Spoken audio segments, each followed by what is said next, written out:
Baik, Bismillahirrahmanirrahim. Assalamualaikum warahmatullahi wabarakatuh. Punten Abang, Teteh, dan teman-teman semua. Nama saya Hadrian Budi Laksmana dengan NIM 333220068. Pada kesempatan kali ini, saya akan menjabarkan dan menjelaskan dari tugas mingguan eh, praktikum PPM yang berada pada modul kelima. Langsung masuk saja ke dalam soalnya. Nah, di sini ada soalnya. Nah, ini saya merupakan bagian dari shift 2. Jadi untuk soal pertama, sebuah tanaman hasil produksi pada PT Sika diukur 5 kali setiap hari selama 8 hari berturut-turut. Spesifikasi untuk tanaman tersebut, tinggi tanaman harus berada dalam rentang 50 lebih kurang 0,05 cm. Nah, berikut ada data-datanya yang di tabel di bawah. Dan juga pertanyaannya berapa nilai CP, CPK, dan CPM. Terus juga bagaimana interpretasinya dan bagaimana tindakan yang harus dilakukan oleh PT Siko. Nah, oke, langsung masuk saja ke dalam penjelasan soalnya. eh, Sebelum masuk ke dalam penjelasan soalnya, diharapkan untuk bisa pindahkan dulu data yang ada pada soal tersebut ke dalam Excel. Jadi untuk sheet 1 untuk soal nomor 1, sheet 2 untuk soal nomor kedua. Oke, pindah ke R Studio.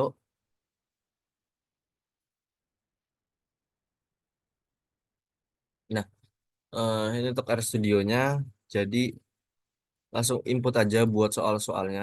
Buat ininya, sintaks-sintaksnya.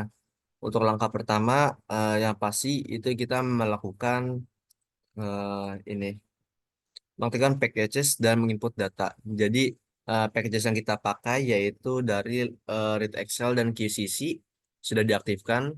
Untuk menginput data juga di run saja dan nah sudah terinput ada di sebelah kanan ini. Selanjutnya yaitu eh, kita langsung masuk ke dalam soal nomor 1.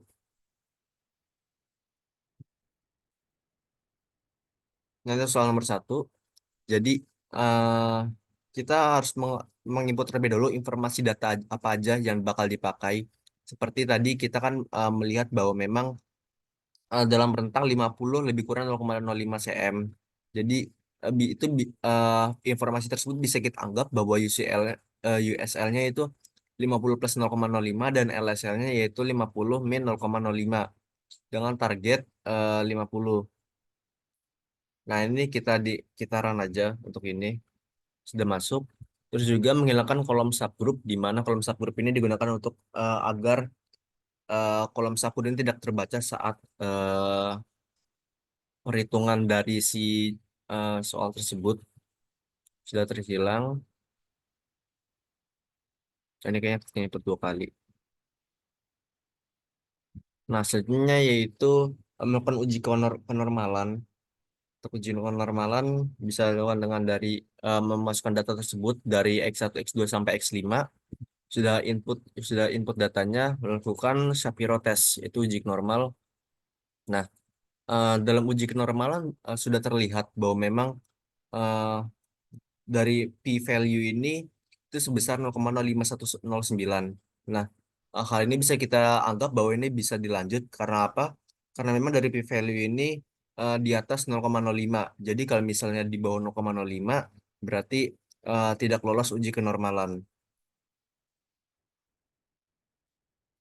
Sekarang lanjut membuat peta kendali eh, ini. Lanjut untuk membuat peta kendalinya. Ini untuk peta dengan sintaksnya sebagai berikut: QCC data tinggi tanaman, type X bar, title, PTSK 068. Nah, ini sudah terlihat dari peta kendalinya sebesar ini nih yang ada di pojok kanan bawah. Dan sebelumnya kita harus mengecek dulu apakah data memang ada yang di luar batas kendali. Memang kalau misalnya terlihat dari gambar tidak terlihat dan ya memang tidak benar-benar tidak ada yang berada di luar batas kendali.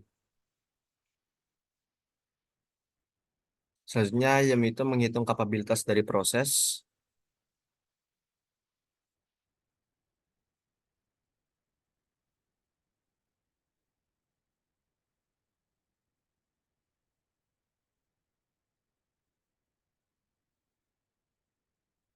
Nah, ini untuk kapabilitas prosesnya, yaitu ada di pojok kanan bawah ini merupakan sebuah kapabilitas prosesnya. Dan juga untuk data-datanya juga terlihat pada kiri bawah, itu value dari CP bisa 0, tadi kan. Oke, sekarang kita coba bahas jawab soalnya satu persatu. A, berapa kan nilai CP, CPK, dan CPM ada di bawah. Nilai CP yaitu 0,7384, CPK itu 0,7126, dan CPM itu sebesar 0,7362. Terus bagaimana interpretasikan bagaimana kemampuan potensial PT Siko berdasarkan nilai CP-nya. Nah, di sini terlihat bahwa dari CP dan CPK juga memang terlihat bahwa, dan CPM juga terlihat masih di antara masih di sebesar 0,7-an, dan bisa dibilang bahwa memang ketika ini masih di bawah satu, jadi masih belum ada dan masih belum bisa untuk bisa melakukan spesifikasi. Jadi eh, lanjut ke jawaban dari soal C, berikan tindakan yang hasilkan oleh PT Siko. Jadi tindakan yang harus dilakukan PT Siko adalah dari perbaikan dari spesifikasi yang perlu memang diperbagus agar memang bisa mencapai dari CP, CPK, dan CPM yang bisa di atas satu. Lanjut ke soal nomor 2. Di sini untuk soal nomor 2, kita coba input data-datanya.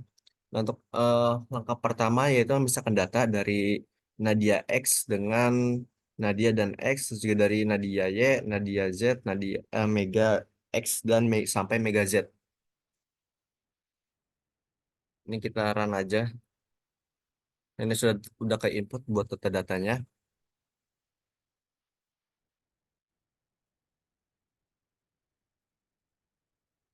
Selanjutnya yaitu menghitung rentang atau range dari setiap kombinasi inspektor dan komponen yang bisa disatukan dalam vektor. Nah, jadi untuk menghitung dari rentang ini itu adalah bagaimana caranya, itu dengan dari max dikurang min. Jadi kayak max dari Nadia X dikurang min dari Nadia X hingga seterusnya sampai dari max Mega Z sampai dikurang Mega min Mega Z. Di run aja. Nah, sudah kehitung. Dan selanjutnya yaitu menghitung nilai rata-rata rentang pengukuran untuk kombinasi inspektor. Nah, jadi untuk R bar Nadia itu memang kombinasi dari X, Y, dan Z, dan juga untuk R bar Mega itu sama juga yaitu dari kombinasi X, Y, dan Z.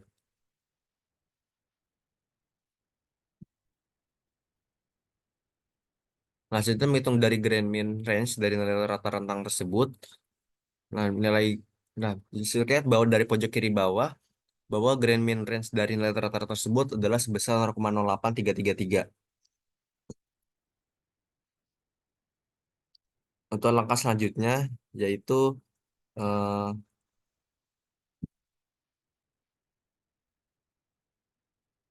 menghitung rata-rata setiap pengukuran dan mensatukan dalam vektor. Jadi eh, bilangan sintaks berikut vektor average di mana C-nya min Nadia X pengukuran sampai ke Mega Z pengukuran, di run aja. Nah, baru selanjut ke menghitung rata-rata dari nilai rata-rata pengukuran kombinasi inspektor dan komposisi dan komponen. Masuk ke sini. Dan langkah selanjutnya yaitu kombinasi nilai-nilai rata-rata dari pengukuran. Kombinasinya itu dengan sintak dari X bar, X bar hadiah dan X bar mega, jadi dikombinasikan. Nah, jadi masuk ke selanjutnya yaitu menghitung perbedaan antara nilai maksimum dan minimum dengan sintak dari X div dengan max dari X bar dan minus dari X bar yang ada di perhitungan atas ini, di run aja. Nah, jadi hasil pengurangan dari max X bar dan min X bar ini sebesar 0,0238889. Juga menghitung dari grand mean rata-rata tersebut. Nah, sebesar 99,9731. Nah, selanjutnya yaitu kan kita juga mencari gauge RNR. Jadi kita juga perlu menghitung dari equipment variation dan appraiser variation atau EV dan AV-nya. Jadi eh, coba kita mencari dari EV-nya tersebut. Tadi kan tadi soal juga kita mendapat informasi bahwa jumlah trialnya itu sebesar 3, dan juga K atau G itu bisa didapatkan dari jumlah permainan kali jumlah operator. Ini kita run aja. Nah, baru untuk menghitung EV-nya. Nah, untuk equipment variation-nya itu bisa 0,0394762. Itu selanjutnya kita menghitung pressure variation itu dengan sintaks berikut dengan jumlah percoba jumlah komponen yaitu besar 3 dan juga jumlah komponen dikali jumlah operator. Ini kita run aja dengan ini dan langsung menghitung AV kuadrat itu sebesar 1,73 min 0,5. Selanjutnya itu menjadikan nilai AV kuadrat sama dengan 0 jika hasil negatif. Tapi ternyata ini nggak perlu dilakukan karena memang hasil dari AV kuadrat kita itu sudah positif. Juga baru kehitung HV-nya. Nah, yaitu sebesar 0,0041599121. Langkah terakhir yaitu menghitung indeks dari RR-nya, yaitu dengan RR SQRT dari equipment variation pangkat 2 plus average variation pangkat 2 juga baru di RR-nya dikali 100. Nah, yaitu sebesar 3,9694 atau bisa kita bilang yaitu 3%, 3,9640%. Jadi dari hasil tersebut dapat diketahui bahwa memang eh, nilai in- indeks gauge RNR yaitu sebesar 3,9694%. Baik, terima kasih. Sekian saja untuk penjabaran dari presentasi dari tugas mingguan PPM modul kelima. Kurang lebih mohon maaf. Assalamualaikum warahmatullahi wabarakatuh.